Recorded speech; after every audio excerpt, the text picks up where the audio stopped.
صریحاً انکار کیا گیا ہے انتخابات کی تاریخ دینے کا۔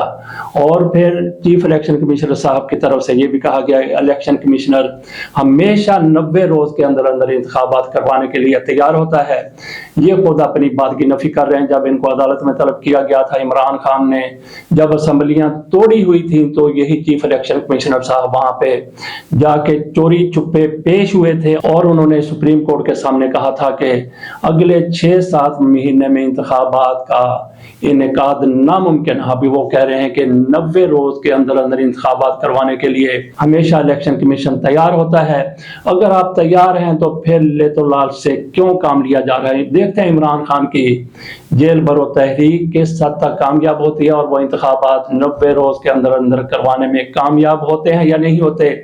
لیکن مجھے ایسا امکان نظر نہیں آ رہا، کیونکہ عدالتوں کی طرف سے بھی ایسا کچھ سامنے نہیں آیا۔ ایک بینچ کی طرف سے چیف جسٹس پاکستان سے 100 موٹو لینے کا کہا گیا تھا، لیکن چیف جسٹس صاحب کی طرف سے 1 ہفتہ گزر گیا، انتخابات کے حوالے سے کسی قسم کا 100 موٹو نہیں لیا گیا، لیکن ریمارکس دیے گئے کہ 90 روز کے اندر اندر انتخابات ہونے چاہیے، بس ریمارکس دے دیے گئے۔ اور اس کے علاوہ پھر سب سے پہلے لاہور ہائی کورٹ کی طرف سے کہا گیا تھا کہ 90 روز کے اندر اندر انتخابات کروائے جائیں اور الیکشن کمیشن تاریخ کا اعلان کرے، لیکن الیکشن کمیشن اور گورنر صاحب اور حکومتیں عدالتوں میں چلی گئی۔ ادھر جب بھی کوئی پیش رفت ہونے لگتی ہے انتخابات کے حوالے سے، جیسا صدر صاحب کی طرف سے ڈیٹ کا اعلان کیا گیا، ادھر حکومت کی دم کو آگ لگ جاتی ہے۔ حکومت، اس کے ادارے اور اس کے بڑے بڑے لیڈر میدان میں آ جاتے ہیں کہ انتخابات کیسے ہو سکتے ہیں۔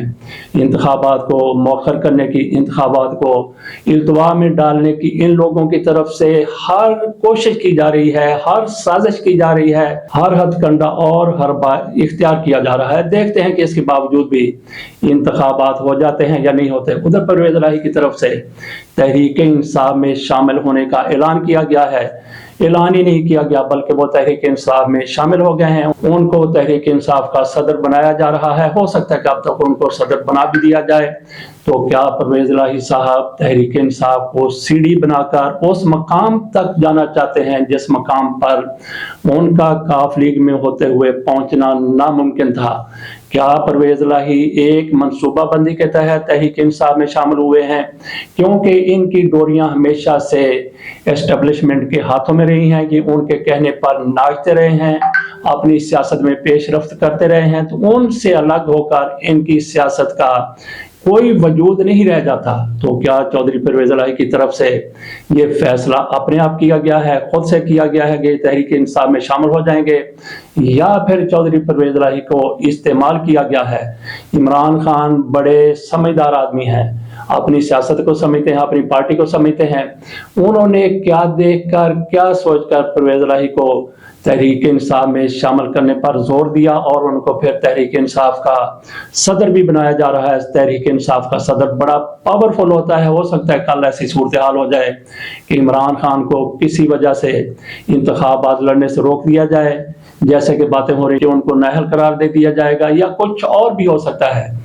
تو اس کے بعد پھر تحریک انصاف کے صدر کی اہمیت بڑھ جائے گی۔ ویسے تو وائس چیئرمین بھی موجود ہیں، شاہ محمود قریشی کی صورت میں وہ بھی سامنے آ سکتے ہیں، لیکن جو لوگ چودھری پرویز الہی کو آگے لا رہے ہیں، جن لوگوں نے چودھری پرویز الہی کو مبینہ طور پر، یہ ہم بات کرتے ہیں، تحریک انصاف میں شامل کروا دیا اور تحریک انصاف کا اتنا بڑا عہدہ دلوایا جا رہا ہے، تو یہ ساری کی ساری کیا ان کی پلاننگ ہو سکتی ہے کہ عمران خان کا اگر مائنس ہوتے ہیں تو پھر چودھری پرویز الہی پلس ہو جائیں؟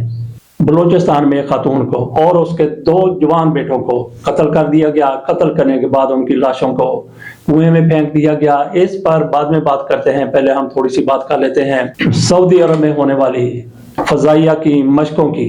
سعودی عرب کے مشرقی ریجن میں کثیر الملکی افواج کی مشترکہ فضائی مشق رماح النصر 2023 کے تیسرے مرحلے کا اختتام ہو گیا۔ پاک فضائیہ کی طرف سے اس میں حصہ لیا گیا۔ یہ مشقیں مشرقی سعودی عرب میں ایئر وار فیئر سینٹر میں ہوئیں۔ ان میں سعودی عرب اور پاکستان سمیت 8 برادر اور دوست ممالک کی افواج نے حصہ لیا۔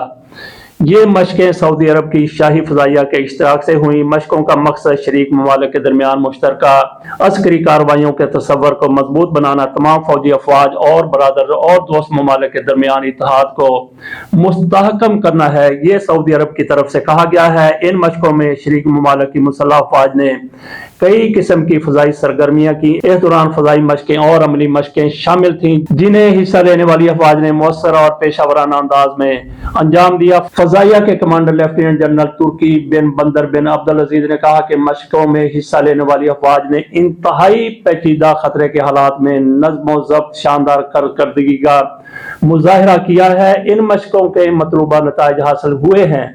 ہر سطح پر national guard, presidency of state security اور مشقوں میں شریک برادر اور دوست ممالک کے تصورات کو متحد کرنے اور جنگی تیاریوں کو بڑھانے پر واضح اثرات مرتب ہوئے ہیں۔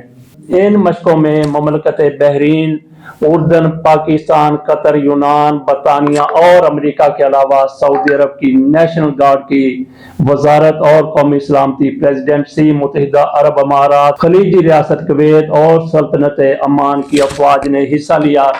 پاکستان کے جیف تھنڈر طیاروں کی کارکردگی ان مشقوں میں انتہائی زیادہ بہتر رہی، جن کو ساری دنیا کے ممالک نے سراہا۔ پاکستان یہ جہاز ایکسپورٹ بھی کر رہا ہے۔ ان مشقوں کے بعد پاکستان کے ان جہازوں کی مانگ میں مزید اضافہ ہو گیا ہے۔ اب ہم بات کر لیتے ہیں بلوچستان میں ہونے والے قتل کی۔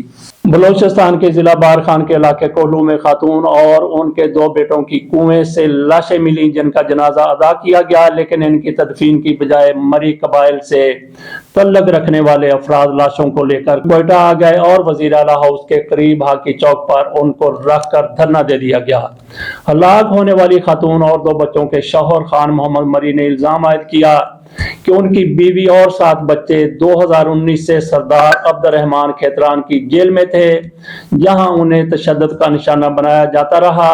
ان کا الزام ہے کہ ان کے 5 بچے اب بھی اس نجی جیل میں قید ہیں۔ ہلاک ہونے والی خاتون کی شناخت گراں ناز، جبکہ ان کے بیٹوں کی شناخت 22 سالہ محمد نواز اور 15 سالہ عبد القادر کے طور پر ہوئی ہے۔ خان محمد مری نے یہ کہا ہے کہ ہلاک کیے جانے والوں میں 22 سالہ محمد نواز ان کا سب سے بڑا بیٹا تھا۔ وہ یہ بھی کہتا ہے کہ میری بیوی اور 7 بچے 4 سال سے سردار عبد الرحمان کھیتران کی نجی جیل میں تھے۔ خان محمد مری یہ بھی کہتا ہے کہ اس کا تعلق کولو سے ہے، لیکن وہ اور ان کے بچے سردار عبد الرحمان کھیتران کے ملازم ہونے کے ناطے بارخان اور کوئٹہ میں مقیم تھے۔ خان محمد مری الزام عائد کرتا ہے کہ 2019 میں سردار عبد الرحمان کھیتران نے ان کو اپنے بیٹے انعام شاہ کے خلاف ایک کیس میں جھوٹی گواہی دینے کے لیے کہا، لیکن انہوں نے ایسا نہیں کہا۔ میں نے ان کو بتایا کہ میرا کام آپ کی ملازمت اور چوکیداری کرنا ہے، میں جھوٹی گواہی نہیں دے سکتا، جس پر انہوں نے مجھے قتل کی دھمکی دی اور میرے بچوں کو جیل میں ڈالا۔ خان محمد مری کا مزید الزام ہے کہ انہوں نے ایک کیس میں بھی مجھے نامزد کرایا، جس میں مجھے گرفتار کیا گیا، لیکن 3 سال جیل کاٹنے کے بعد کیس سے باعزت بری ہو گیا۔ خان محمد مری یہ بھی کہتا ہے کہ میں مارے جانے کے خوف سے نہ صرف بارخان نہیں جا سکا، بلکہ بلوچستان سے بھی باہر نکل گیا اور وہاں سے متعلقہ حکام اور بعض لوگوں کو اپیل کرتا رہا کہ میرے بچوں کو سردار عبد الرحمان کھیتران کی نجی جیل سے چھڑائیں، لیکن نہ کسی نے میری بات سنی، نہ میری بیوی کی فریاد کو اہمیت دی گئی۔ میری بیوی نے تو لوگوں کو قرآن کا بھی واسطہ دیا تھا۔ چند روز قبل ایک خاتون کی ویڈیو سوشل میڈیا پر وائرل ہوئی تھی، جس میں وہ یہ اپیل کر رہی تھی کہ انہیں اور ان کے بچوں کو سردار عبد الرحمان کھیتران کی جیل سے چھڑایا جائے۔ اس ویڈیو میں بھی خاتون نے سردار عبد الرحمان کھیتران پر سنگین الزامات عائد کیے تھے۔ خان محمد مری نے اس بات کی تصدیق کی کہ وہ ویڈیو ان کی بیوی کی تھی اور وہ قرآن کو ہاتھ میں اٹھا کر یہ واسطہ دے رہی تھی کہ انہیں چھڑایا جائے، لیکن ان کی فریاد نہیں سنی گئی۔ فریاد سننے کی بجائے ان کو قتل کر دیا گیا اور قتل کر کے ان کی لاشوں کو کنویں میں پھینک دیا گیا۔ ہو سکتا ہے کہ کنویں کے منڈھیر پر جا کر ان کو قتل کیا گیا ہو۔ دوسری طرف بلوچستان کے وزیر سردار عبد الرحمان کھیتران کی طرف سے اس سارے واقعے سے مکمل طور پر لاتعلقی کا اظہار کیا گیا ہے اور کہا گیا ہے کہ میری شہرت کو خراب کرنے کے لیے مخالفین نے یہ سارا ڈرامہ رچایا ہے اور یہ مجھے بدنام کرنے کی ایک سازش ہے۔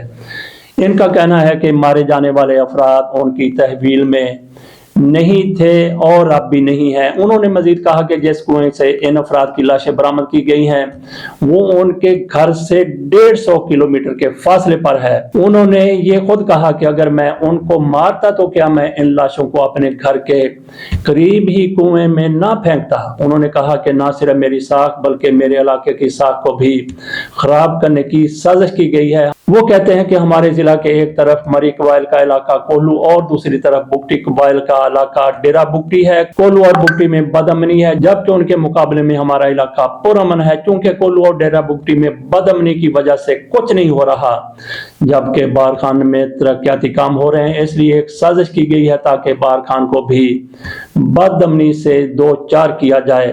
ان کا مزید کہنا تھا کہ نجی جیل کا پراپیگنڈا ان کے خلاف آج سے نہیں بلکہ 2014 سے ہو رہا ہے، لیکن مجھ پر ایسا کوئی الزام ثابت نہیں ہو سکا۔ ناظرین، آپ کے سامنے ہم نے دونوں موقف رکھ دیے، قتل ہونے والی خاتون کے خامد کا بھی اور عبد الرحمان کھیتران کا بھی۔ عبد الرحمان کھیتران اس سے لاکھ انکار کریں کہ انہوں نے یہ قتل نہیں کروایا، ان پر الزام ضرور لگا ہوا ہے اور انہوں نے جو موقف اختیار کیا ہے وہ پوری دنیا کے سامنے آ چکا ہے۔ عبد الرحمان کھیتران جو بھی کہتے ہیں، ان پر الزام لگانے والے جو بھی کہتے ہیں، لیکن سب سے بڑی حقیقت یہ ہے جو اب بھی روز روشن کی طرح موجود ہے کہ 3 افراد کو قتل کیا گیا ہے۔ 3 افراد کو کس نے قتل کیا ہے اس کی تحقیقات ہونا بہت ضروری ہے، ناگزیر ہے۔ عبد الرحمان کھیتران ہو سکتا ہے کہ اس قتل میں ملوث نہ ہو، لیکن 3 افراد قتل ہو گئے۔ ان کے لواحقین کیا کہہ رہے ہیں، شواہد کیا ہیں، اس حوالے سے تحقیقات ہونی چاہیے۔ یہ بہت بڑا ظلم ہے کہ ایک ماں کو اس کے 2 بیٹوں سمیت قتل کر دیا جائے۔ ان کے وارث جو الزامات لگاتے ہیں اس کو تحقیقات میں اولین ترجیح دینے کی ضرورت ہے۔ اب اس چیز کا انتظار ہے کہ عبد الرحمان کھیتران اس معاملے میں اگر لا تعلق ہے، ان کا کوئی قصور نہیں ہے، تو پھر قاتل کون ہے؟ ہمارے ادارے بڑے انٹیلیجنٹ ہیں، ہمارے اداروں کی بڑی ساکھ ہے، ہمارے ادارے بڑے بڑے کیس حل کر دیتے ہیں۔ اس معاملے میں انتظار ہے کہ ادارے کیا کرتے ہیں۔ اس کے ساتھ اجازت دیجیے، اللہ حافظ۔